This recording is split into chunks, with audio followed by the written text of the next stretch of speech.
Jagan London వెళ్లేందుకు తాడేపల్లి నుంచి కుటుంబ సభ్యులతో కలిసి గన్నవరం ఎయిర్పోర్ట్కు వెళ్లారు. అయితే అక్కడ ఓ వ్యక్తి అనుమానాస్పదంగా కనిపించారు. దీంతో అతన్ని పోలీసులు అదుపులోకి తీసుకున్నారు. ఎన్ఆర్ఐ డాక్టర్ తుళ్లూరు లోకేష్గా గుర్తించారు. జగన్ విదేశీ పర్యటనపై ఫోన్ ద్వారా పలువురికి మెసేజ్లు పంపినట్లుగా నిర్ధారణైంది. పోలీసులు ప్రశ్నించడంతో గుండెపోటు వచ్చినట్లు లోకేష్ తెలిపారు.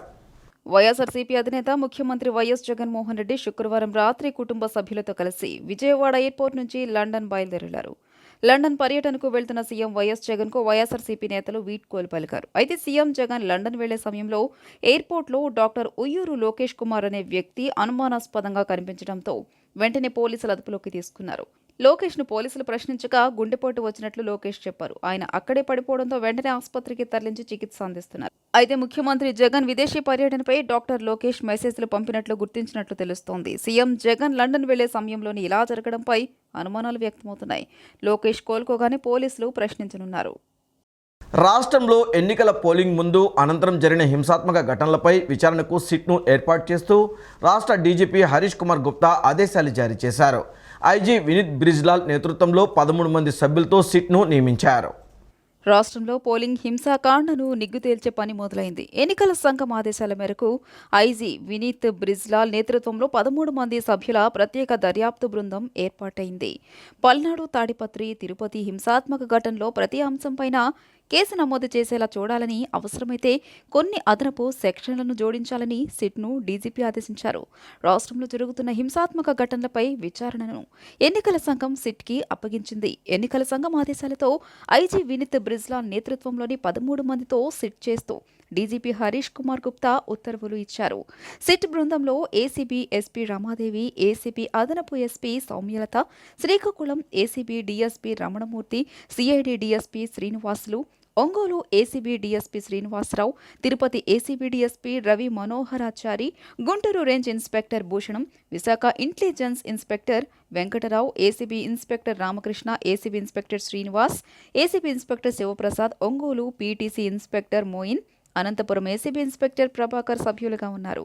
పల్నాడు, తాడిపత్రి, తిరుపతిలో జరిగిన హింసాత్మక ఘటనలపై విచారణ జరిపి నివేదిక ఇవ్వాలని సిట్ బృందాన్ని డీజీపీ ఆదేశించారు. సంబంధిత నివేదికని 2 రోజుల్లో ఈసీకి పంపిస్తామని సిట్ బృందం తెలిపింది. పల్నాడు, అనంతపురం, తిరుపతి జిల్లాల్లో జరిగిన హింసను సిట్ సమీక్షించనుంది. కేసు విచారణ సంబంధిత ఇన్వెస్టిగేటింగ్ ఆఫీసర్ నిర్వహించిన దర్యాప్తు తీరుని సిట్ స్వయంగా పర్యవేక్షిస్తోంది. అదనపు సెక్షన్ల కింద కేసులు నమోదు చేయడానికి ఉన్న అవకాశాలను గుర్తించి ఐఓకు సిఫార్సు చేస్తోంది. అవసరమైతే ప్రతి కేసులను జోక్యం చేసుకుంటుంది. ఇప్పటికే నమోదైన ఎఫ్ఐఆర్లో మార్పులు చేసి కొత్తగా ఎఫ్ఐఆర్ చేసేలా సిఫార్సు చేస్తోంది. విచారణకు సంబంధించి ఇంకా అవసరమైన చర్యలపై నిర్ణయం తీసుకోనుంది. వైసీపీకి ప్రతిపక్ష హోదా కూడా దక్కదని మాజీ మంత్రి దేవినేని ఉమామహేశ్వరరావు వ్యాఖ్యలు చేశారు. వైసీపీ కేబినెట్లో ఉన్న మంత్రులు ఓడిపోతున్నారని, వైసీపీకి ఘోర పరాభవం తప్పదని అన్నారు. జగన్ రెడ్డి మాటల్లో ఓటమి భయం స్పష్టమైందన్నారు. వైసీపీ కార్యకర్తలను, ప్రజలను మభ్యపెట్టేందుకు మళ్లీ సజ్జల యత్నిస్తున్నారని మండిపడ్డారు. మాజీ మంత్రి దేవినేని ఉమామహేశ్వరరావు విలేకరుల సమావేశం నిర్వహించారు. సమావేశంలో ఆయన మాట్లాడుతూ జగన్ రెడ్డి మాటల్లో ఓటమి భయం స్పష్టమైందన్నారు. వైసీపీ కార్యకర్తలను, ప్రజలను మభ్యపెట్టేందుకు మళ్లీ సజ్జల యత్నిస్తున్నారని మండిపడ్డారు. జగన్ రెడ్డి లండన్ పారిపోతున్నారని, పెద్దిరెడ్డి పీఎల్ఆర్ కంపెనీ వెహికల్స్ ఇతర రాష్ట్రాలకు తరలిపోతున్నాయంటూ వ్యాఖ్యలు చేశారు. వైసీపీ సోషల్ మీడియా దుకాణం సర్దుకుందని, సజ్జల వార్కవ్ హైదరాబాద్ వెళ్లిపోయారన్నారు. భారీ మెజారిటీతో కూటమి అధికారంలోకి రావడం ఖాయమని ధీమా వ్యక్తం చేశారు. అరాచకాలకు కారకులైన జగన్ రెడ్డి, ఆయన తాబేదారులు సజ్జల రామకృష్ణారెడ్డి, ధనుంజయ రెడ్డి, జవహర్ రెడ్డి, రఘురామిరెడ్డి, ఆంజనేయులు లాంటి అధికారులు, నాయకులు మూల్యం చెల్లించుకుంటారని దేవినేని ఉమామహేశ్వరరావు హెచ్చరించారు. ముఖ్యమంత్రి ఏమో లండన్ పోతా ఉన్నాడు, పిఎల్ఆర్ కంపెనీ వెహికల్స్ ఏమో బయట రాష్ట్రాలకి, బయట దేశాలకి ఎక్స్పోర్ట్ అయిపోతా ఉన్నాయి. రెండో పక్క ఎవరన్నా అమ్మించాలని సజ్జల ఇవాళ నువ్వు మళ్ళీ సొల్లు కబుర్లు మొదలు పెట్టావు. ఇవాళ కేఏ పాల్ కాన్ఫిడెన్స్ లెవెల్ ఏ స్థాయిలో ఉందో జగన్మోహన్ రెడ్డి కాన్ఫిడెన్స్ లెవెల్ కూడా అదే స్థాయిలో నిన్న ఉంది. కేఏ పాల్ కాన్ఫిడెన్స్ లెవెల్కి, జగన్మోహన్ రెడ్డి కాన్ఫిడెన్స్ లెవెల్కి నిన్న సోషల్ మీడియాలో ట్రోలింగ్సే అర్థమవుతూ ఉన్నాయి. కాబట్టి పిచ్చి ప్రేలాపనలు మానేయండి. ల్యాండ్ టైటిలింగ్ యాక్ట్ మీ పుట్టి ముంచింది. మీ ప్రచార పిచ్చి, మీ ఫోటోలు పిచ్చి, మీరు తాత ముత్తాతలు ఇచ్చిన భూములను కూడా కొట్టేయాలని, దోచుకోవాలని మీరు చేసిన చట్టాలే మీ ప్రభుత్వానికి ఉరితాళ్లైనాయి. ఇవాళ పెద్ద ఎత్తున ప్రజల్లో తిరుగుబాటు వచ్చింది. ఆ తిరుగుబాటు ఫలితమే జన సునామీ. ఆ జన సునామీ దెబ్బకే మీకు గంగుర్లు ఎత్తుతా ఉన్నాయి. రోజుకొకళ్ళు వచ్చి మీడియా ముందుకి మాట్లాడుతూ ఉన్నారు. నేను అడుగుతా ఉన్నా, మొదటి క్యాబినెట్లో కానీ రెండో క్యాబినెట్లో కానీ 40 మంది మంత్రులు ఒక్కడు కూడా ధైర్యంగా మీడియా ముందుకు వచ్చి మేం గెలుస్తామని మాట్లాడలేదు. ఎన్నికల్లో విజయంపై తాము పూర్తి విశ్వాసంతో ఉన్నామని, గత ఎన్నికల్లో గెలిచిన సీట్ల కంటే ఈసారి ఎక్కువ గెలుస్తామని వైఎస్ఆర్సీపీ ప్రధాన కార్యదర్శి సజ్జల రామకృష్ణారెడ్డి అన్నారు. ఓటింగ్ సరళిని చూసి ప్రభుత్వ వ్యతిరేక ఓటు అనుకోవద్దన్నారు. చంద్రబాబుకు ఆయన మీద ఆయనకే నమ్మకం లేదని, చంద్రబాబు పూర్తిగా నెగిటివ్ క్యాంపెయిన్ చేశారన్నారు. జగన్ ప్రచారం ప్రజల్లోకి బలంగా వెళ్ళిందని, కుప్పంలోనూ వైఎస్ఆర్సీపీ గెలవబోతుందని స్పష్టం చేశారు. తాడేపల్లిలోని వైసీపీ కేంద్ర కార్యాలయంలో ఆ పార్టీ రాష్ట్ర ప్రధాన కార్యదర్శి సజ్జల రామకృష్ణారెడ్డి మీడియాతో మాట్లాడారు. చంద్రబాబుకు ఆయన మీద ఆయనకే నమ్మకం లేదని, చంద్రబాబు పూర్తిగా నెగిటివ్ క్యాంపెయిన్ చేశారు. జగన్ ప్రచారం ప్రజల్లోకి బలంగా వెళ్లిందన్నారు. కుప్పంలోనూ వైఎస్ఆర్సీపీ గెలవబోతోందని చెప్పారు. కుట్రపూరితంగా కేంద్రం సహాయంతో కొందరు అధికారులను తప్పించారని చెప్పారు. ల్యాండ్ టైటిలింగ్పై చంద్రబాబు అర్థం లేని ఆరోపణలు చేశారని, చంద్రబాబు హామీలపై ప్రజలకు నమ్మకం లేదని సజ్జల పేర్కొన్నారు. పోలీసులు పెద్దారెడ్డి ఇంట్లోని సీసీటీవీలు ధ్వంసం చేయడం అన్యాయమన్నారు. పెద్దారెడ్డి ఇంట్లో పోలీసులు సీసీ కెమెరాలు ధ్వంసం చేయడమేంటి? దాడిపై ఈసీకి ఫిర్యాదు చేస్తున్నామని సజ్జల చెప్పారు. ఇది చేస్తాం కానీ ఈ మొత్తం ఈ 10-15 ఈ మన ఎన్నికలు అయినప్పటి నుంచి జరుగుతున్నవి చూస్తే మాత్రం టార్గెటెడ్గా తెలుగుదేశం పార్టీ ఈ ఎలక్షన్ కమిషన్లో తనకు మేము చెప్తున్నాము. ప్లస్ అన్నిటికంటే ఇదేంటే ఎవరు మన తెలుగుదేశం పార్టీ కూడా ఆ రోజు సపోర్ట్ చేసింది. అది కూడా మేము తెచ్చి చూపించాము. అయినా సరే దాని మీద అడ్డగోలుగా అది ఇంకా ప్రపంచం బద్దలైపోతుంది, తలకిందులు అవుతోంది, ఆస్తులు ఎవరివి ఎక్కడా ఉండవని అంతవరకు తీసుకెళ్ళి వాళ్ళ ఆఖరు చేసిన డ్రామాలన్నీ నాకు తెలియగలుగుతాను. మళ్ళీ ఈరోజు దాని గురించి మాట్లాడట్లా అయిపోయింది వాళ్ళ పని. దాని పని దాంట్లో 2 తెలుస్తాయి. నేను ఇంతకుముందు అన్నట్టు వాళ్ళు ఇచ్చిన ప్రామిసుల మీద వాళ్ళకు నమ్మకం లేదు. వాళ్ళను జనం తెలుగుదేశం పార్టీని నమ్ముతున్నారనే నమ్మకం కూడా వాళ్ళకు లేదు. బెదరగొట్టడం ద్వారా ఏదో చేయాలని, భయపెట్టడం ద్వారా ఏదో జరగబోతుంది చేయాలని ల్యాండ్ టైటిలింగ్ యాక్ట్ అనేది అది వచ్చేసింది. అది వస్తే మీ బతుకులన్నీ ఇదైపోతాయి, మీ ఆస్తులు మీవి కాదని ప్రచారం చేయాలని చూశారు. ఆ నెగిటివ్ దాంట్లో పడి వాళ్ళు కొట్టుకుపోయినారు. దాని రిజల్ట్ ఏదైనా ఉంది అంటే అది తెలుగుదేశం పార్టీకి నష్టం జరిగింది అనేది పోలింగ్ చూస్తే అర్థమవుతుంది. ఈరోజు ఆఖరికి అర్థమైందిగా. అంటే నీతి ఆయోగ్ వాళ్ళే ఆర్టీఐ యాక్ట్ కింద ఎవరో పెడితే క్లారిఫికేషన్ ఇస్తే దాన్ని వాళ్ళు కూడా మేము సపోర్ట్ చేస్తున్నాం, మంచి ఇదని వాళ్ళు అన్నారు. ఇది రియాలిటీ. మాజీ బందర్ పార్లమెంట్ సభ్యులు కొనకళ్ళ నారాయణరావును పశ్చిమ కూటమి ఎమ్మెల్యే అభ్యర్థి సుజనా చౌదరి పరామర్శించారు. నారాయణ త్వరగా కోలుకోవాలని ఆకాంక్షించారు. ఈ కార్యక్రమంలో టీడీపీ, బీజేపీ, జనసేన నాయకులు పాల్గొన్నారు. వైఎస్ఆర్ కాంగ్రెస్ పార్టీ మరలా అధికారంలోకి రాబోతుందని పెనమలూరు నియోజకవర్గ వైసీపీ ఎమ్మెల్యే అభ్యర్థి జోగి రమేష్ ధీమా వ్యక్తం చేశారు. గతంలో కంటే ఎక్కువ మెజార్టీతో గెలుపొందబోతున్నామని చెప్పారు. కూటమి నాయకులు ఎన్ని ప్రలోభాలకు గురిచేసినా ప్రజలు తమకే మద్దతు ఇచ్చారని తెలియజేశారు. ఉయ్యూరులో జరిగిన ఆత్మీయ సమావేశంలో పెనమలూరు నియోజకవర్గం వైసీపీ ఎమ్మెల్యే అభ్యర్థి జోగి రమేష్ మాట్లాడుతూ, కూటమి నాయకులు అనేక ప్రలోభాలకు గురిచేసిన ప్రజలు తమకే మద్దతు తెలిపారని చెప్పుకొచ్చారు. పెత్తందారులు నీచ రాజకీయాలకు తెరలేపారని అన్నారు. ఎవరు ఎన్ని కుట్రలు చేసినా తమకు సహకరించిన ప్రతి ఒక్కరికి ధన్యవాదాలు తెలియజేశారు. గతంలో కంటే ఎక్కువ మెజారిటీతో గెలుపొందబోతున్నామని చెప్పారు. పెనమలూరు నియోజకవర్గం టీడీపీ ఎమ్మెల్యే బోడే ప్రసాద్ విచక్షణ మరచి ప్రవర్తించారని అన్నారు. ప్రజలే గట్టిగా బుద్ధి చెప్పారని, రాష్ట్రంలో వైసీపీ మరలా అధికారంలోకి రానుందని ధీమా వ్యక్తం చేశారు. దొంగ ఓటు వేసే ప్రత్యేకత ఎంత చండాలంగా తయారంటే ఈ పెద్ద పరిమాణోళ్ళు ఆడవాళ్ళు మనం తిట్టకూడదు కానీ తెగించే పదాలు బట్టలు మార్చుకోవడాలు ఎంత దరిద్రంగా తయారు. నాకు తెలిసి మనవాళ్ళని ఏదో పేదవాళ్ళని ఏదో అంటారు కానీ అలాగా జనం ఏదైనా ఉన్నారంటే ఈ పెద్దందారు జనమే. ఈ పెద్దందారు రోడ్ల మీదకి వచ్చేసి బట్టలు మార్చుకోవడం పరిమాణోళ్ళు ఒక పక్క ఒకసారి నైట్కి, ఒక పక్క ఏమో పంజాబీ డ్రెస్, ఒక పక్క చీర, ఇంత పలికమాలలో తయారై ఓట్లేసారు. అయినా సరే స్థితి చెప్తాం. జూన్ 4న తప్పనిసరిగా దేవుడు ఆశీర్వాదం మనతో ప్రజల జీవనంలోనే వీళ్ళకి ఏ విధంగా చెప్పాలో ఏ విధంగా మనం సాయం చేయాలనేది ప్రజలే నిర్ణయిస్తారు.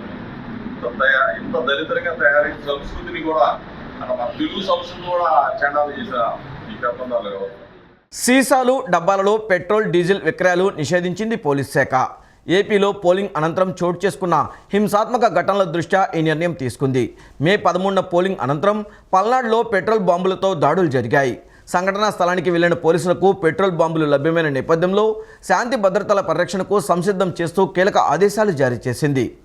విజయవాడ నగరంలోని పెట్రోల్ బంకుల్లో సీసాలు డబ్బాల్లో పెట్రోల్ డీజిల్ విక్రయాలు నిషేధిస్తూ ఆదేశాలు జారీ చేసింది. ప్రస్తుతం ఏపీలో ఎన్నికల కోడ్ అమల్లో ఉన్న నేపథ్యంలో శాంతి భద్రతలకు విఘాతం కలగకుండా ప్రధాన ఎన్నికల కమిషనర్ ముఖేష్ కుమార్ మీనా పోలీస్ కమిషనర్కు ఆదేశాలు జారీ చేశారు. ఈ నేపథ్యంలో ఈసీ నుంచి స్పష్టమైన ఆదేశాలు జారీ చేశారని పెట్రోల్ బంక్ యాజమాన్యాలు విధిగా ఈ నిబంధనలు పాటించాలని సిటీ పోలీస్ కమిషనర్ తెలిపారు. రూల్స్ అతిక్రమిస్తే చర్యలు తప్పవని కూడా హెచ్చరించారు. దీంతో ఫిల్లింగ్ స్టేషన్ యాజమాన్యం పెట్రోల్ డీజిల్ను ప్లాస్టిక్ డబ్బాలు బాటిళ్లలో విక్రయించేదే లేదని చెబుతున్నాయి. దేశ వాణిజ్య రాజధానిగా గుర్తింపు పొందిన ముంబై నుంచి విజయవాడ అంతర్జాతీయ విమానాశ్రయం గన్నవరంకు జూన్ 15వ తేదీ నుంచి ఎయిర్ ఇండియా సంస్థ విమాన సర్వీస్ను ప్రారంభించనుంది. ఇప్పటికే టికెట్ల బుకింగ్ను ఆ సంస్థ ప్రారంభించింది. సుమారు 180 మంది ప్రయాణికుల సామర్థ్యం కలిగిన బోయింగ్ A320 విమానం ప్రతిరోజు ముంబై నుంచి విజయవాడకు నడపనున్నారు. దేశ వాణిజ్య రాజధానిగా గుర్తింపు పొందిన ముంబై నుంచి విజయవాడ అంతర్జాతీయ విమానాశ్రయం గన్నవరం వరకు జూన్ 15వ తేదీ నుంచి ఎయిర్ ఇండియా సంస్థ విమాన సర్వీస్ను ప్రారంభించనుంది. ఇప్పటికే టికెట్ల బుకింగ్ను ఆ సంస్థ ప్రారంభించింది. సుమారు 180 మంది ప్రయాణికుల సామర్థ్యం కలిగిన బోయింగ్ A320 విమానం ప్రతిరోజు ముంబై నుంచి సాయంత్రం 3:55 బయలుదేరి 5:45 ఇక్కడికి చేరుకుంటుంది. తిరిగి ఈ విమానం సాయంత్రం 7:10 ఇక్కడి నుంచి బయలుదేరి రాత్రి 9 ముంబై చేరుకుంటుంది. గతంలో ఈ రూట్లో నడిచిన ఎయిర్ ఇండియా ఎక్స్ప్రెస్ విమాన సర్వీస్ కోవిడ్ సమయంలో రద్దయింది. తిరిగి ఈ సర్వీసు ఎయిర్ ఇండియా సంస్థ పునః ప్రారంభించడం పట్ల ప్రయాణికులు హర్షం వ్యక్తం చేస్తున్నారు. ఈ సర్వీస్ వల్ల ముంబై విజయవాడ మధ్య తిరిగే వారితో పాటు గల్ఫ్ దేశాలకు వెళ్లే ప్రయాణికులకు సులువైన కనెక్టివిటీ సదుపాయం కలగనుంది. సీఎం వైఎస్ జగన్మోహన్ రెడ్డి బహుజనుల పక్షపాతి అని, రాష్ట్రంలోని బహుజనులంతా ఆయన వైపే ఉన్నారని వైఎస్ఆర్సీపీ నేత మాజీ మంత్రి రావెల కిషోర్ బాబు చెప్పారు. పెరిగిన ఓటు శాతం ప్రభుత్వంపై వ్యతిరేకత అంటూ పచ్చ మీడియాలో దుష్ప్రచారం చేస్తున్నారని అన్నారు. ప్రభుత్వంపై అనుకూలత ఈ ఎన్నికల్లో ప్రస్ఫుటంగా కనిపించిందని తెలిపారు. సీఎం వైఎస్ జగన్మోహన్ రెడ్డి బహుజనుల పక్షపాతి అని, రాష్ట్రంలోని బహుజనులంతా ఆయన వైపే ఉన్నారని వైఎస్ఆర్సీపీ నేత మాజీ మంత్రి రావెల కిషోర్ బాబు చెప్పారు. జూన్ 4 తర్వాత రాష్ట్రంలో ముఖ్యమంత్రి వైఎస్ జగన్ ఆధ్వర్యంలో బహుజనుల రాజ్యం మళ్లీ ఆవిష్కృతం అవుతుందని తెలిపారు. పెత్తందారులు పేదలకు జరిగిన ఈ ఎన్నికల యుద్ధంలో అంతిమ విజయం బహుజనులదేనని అన్నారు. ఆయన తాడేపల్లిలోని వైఎస్ఆర్సీపీ కేంద్ర కార్యాలయంలో మీడియాతో మాట్లాడారు. పేదల వైపు ఉన్న వైఎస్ఆర్సీపీకి సీఎం వైఎస్ జగన్కి ప్రజలు అఖండ విజయం చేకూర్చబోతున్నారని చెప్పారు. వైఎస్ జగన్ పాలనలో బడుగుల సంక్షేమమే ధ్యేయంగా అద్భుతమైన పథకాలు ప్రవేశపెట్టి ప్రజారంజక పాలన చేశారన్నారు. పెరిగిన ఓటు శాతం ప్రభుత్వంపై వ్యతిరేకత అంటూ పచ్చ మీడియాలో దుష్ప్రచారం చేస్తున్నారని అన్నారు. ప్రభుత్వంపై అనుకూలత ఈ ఎన్నికల్లో ప్రస్ఫుటంగా కనిపించిందని తెలిపారు. వైఎస్ జగన్ 5 సంవత్సరాలుగా అమలు చేసిన పథకాలకు అన్ని వర్గాల ప్రజల నుంచి పెద్ద ఎత్తున మద్దతు లభించిందన్నారు. గత ఎన్నికల్లో గెలిచిన 151 స్థానాల కంటే ఎక్కువ సీట్లతో వైఎస్ఆర్సీపీ మళ్లీ అధికారంలోకి వస్తుందని తెలుస్తోందన్నారు. చంద్రబాబు కూటమి చేసిన దుష్ప్రచారాన్ని ప్రజలు ఏమాత్రం నమ్మలేదని చెప్పారు. గెలుపుపై చంద్రబాబు, టీడీపీ నేతలది వట్టి మేకపోతు గాంభీర్యమేనన్నారు. టీడీపీకి కొందరు పోలీసు అధికారులు వత్తాసు పలికారనే విషయం హింసాత్మక ఘటనల ద్వారా రుజువైందని తెలిపారు. చంద్రబాబు ప్రోద్బలంతోనే టీడీపీ కార్యకర్తలు దాడులకు దిగారని అన్నారు. చంద్రబాబుతో పాటు హింసకు కారణమైన వారిపై చర్య తీసుకోవాలని డిమాండ్ చేశారు. టైటిల్ యాక్ట్ గురించి గోబల్ ప్రచారం చేయడం జరిగింది. అయితే ప్రజలు అట్టడుగున మరి గ్రామ స్థాయిలో ఉన్నటువంటి ప్రజలు గాని మేము ఎన్నోసార్లు ప్రచారం చేసినటువంటి క్రమంలో వాళ్ళు చేసే గోబల్ ప్రచారాన్ని తిప్పికొట్టి ఇదంతా కూడా ఓట్ల కోసం ఆడేటువంటి నాటకంగా, ఇదంతా కూడా ఎన్నికల యుద్ధంలో దొడ్డిదారిన అబద్దాలు చెప్పి దొడ్డిదారిన మోసపూరితంగా రాజకీయ కుట్ర ద్వారా రాజకీయంలోకి అధికారంలోకి రావాలని చేసేటువంటి ప్రయత్నం అని చెప్పేసి కూడా ప్రజలు భావించి దాన్ని తిప్పికొట్టడం జరిగింది. ఇవాళ కళ్ళగంటా ఉన్నారు కూటమి. ఇదిగో మేము ల్యాండ్ టైటిలింగ్ యాక్ట్ ద్వారా ప్రజలందరూ భయపడిపోయి మాకు ఓట్లు వేశారు, ఉద్యోగస్తులందరూ కూడా మాకు ఓట్లు వేశారు. ఉద్యోగస్తులంటే జగన్మోహన్ రెడ్డి గారి పరిపాలనలో దాదాపు 5 లక్షల ఉద్యోగాలు గత 5 ఏళ్లుగా కొత్త ఉద్యోగాలు వచ్చాయి.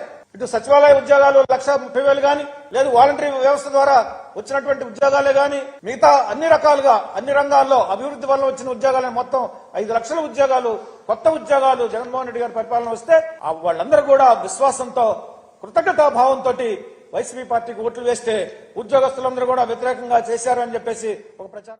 రాయలసీమను ఆనుకొని ఉన్న ఉత్తర తమిళనాడుపై సముద్ర మట్టానికి 5.8 కిలోమీటర్ల ఎత్తులో ఉపరితల ఆవర్తనం విస్తరించి ఉంది. అలాగే దక్షిణ ఛత్తీస్గఢ్ నుంచి కొమరిన్ ప్రాంతం వరకు రాయలసీమ మీదుగా ద్రోణి కొనసాగుతుంది. వీటి ఫలితంగా రానున్న 3 రోజులు రాష్ట్రంలో వర్షాలు కురవనున్నాయి.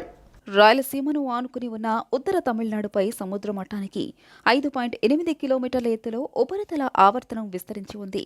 అలాగే దక్షిణ ఛత్తీస్గఢ్ నుంచి కొమరిన్ వరకు రాయలసీమ మీదుగా ద్రోణి కొనసాగుతోంది. వీటి ఫలితంగా రానున్న 3 రోజులు రాష్ట్రంలో వర్షాలు కురవనున్నాయి.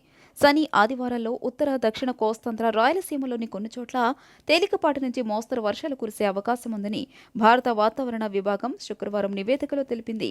అదే సమయంలో ఉరుములు, మెరుపులతో పాటు అక్కడక్కడ పిడుగులకు ఆస్కారం ఉందని, గంటకు 40 నుంచి 50 కిలోమీటర్ల వేగంతో బలమైన ఈదురుగాలులు వీస్తాయని పేర్కొంది. ప్రజలు అప్రమత్తంగా ఉండాలని హెచ్చరించింది. ఆదివారం నాటికి నైరుతి రుతుపవనాలు దక్షిణ అండమాన్ సముద్రం, ఆగ్నేయ బంగాళాఖాతంలోని కొన్ని ప్రాంతాలు, నికోబార్ దీవుల్లోకి ప్రవేశించే అవకాశం ఉందని వివరించింది. ఈ వార్తలు ఇంతటితో సమాప్తం. నమస్కారం.